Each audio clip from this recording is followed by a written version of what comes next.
बीता साल कई इंडस्ट्रीज के लिए काफ़ी चैलेंजिंग रहा है, लेकिन इनमें से भी टेक्नोलॉजी सेक्टर इससे सबसे ज़्यादा प्रभावित हुआ है।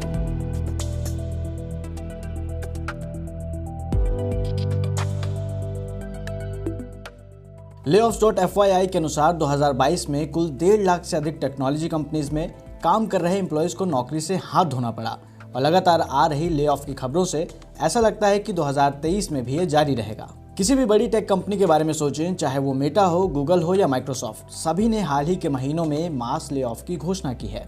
आखिर एक के बाद एक बड़ी टेक कंपनीज ऐसा क्यों कर रही हैं? क्या है इसके पीछे की वजह? आइए इस वीडियो में समझते हैं।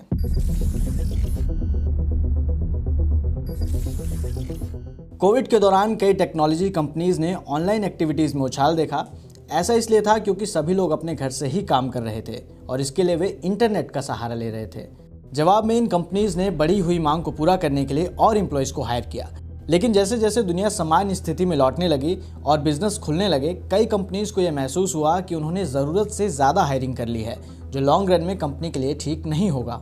ओवर स्टाफिंग इस उम्मीद के साथ की गई थी कि वर्क फ्रॉम होम वाला सिलसिला चलता रहेगा, लेकिन बहुत सारी कंपनियों को ये अनफीजिबल लगा। एज अ रिजल्ट इन कंपनियों को लगने लगा कि उन्हें इतने एम्प्लॉयज़ की आवश्यकता नहीं है जितने उन्होंने शुरुआत में हायर कर लिए थे। इसके अलावा कोविड से अर्थव्यवस्था पर भी नेगेटिव प्रभाव पड़ा है। कंपनियों को अब एड रेवेन्यू में कमी देखने को मिली है और साथ साथ पॉसिबल रिसेशन का खतरा भी दिखाई दे रहा है। इसी के कारण कई टेक कंपनीज ने खर्च में कटौती की है, जिसकी वजह से ले ऑफ हो रहे हैं।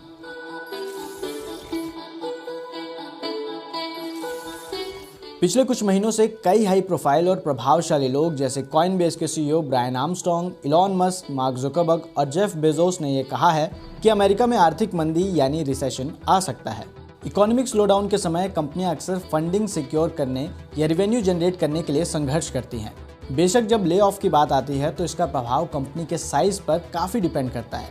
ले ऑफ बड़ी कंपनियों के लिए स्ट्रेटेजिक कदम हो सकता है, जिससे शेयर होल्डर्स को खुश रखा जा सके और बॉटम लाइन को भी मेंटेन किया जा सके। बड़ी कंपनियों के पास अक्सर इकोनॉमिक स्लोडाउन के लिए रिसोर्सेज और फाइनेंशियल स्टेबिलिटी होती है, पर लॉन्ग टर्म को ध्यान में रखते हुए ले ऑफ को जरूरी कदम की तरह देखा जा सकता है।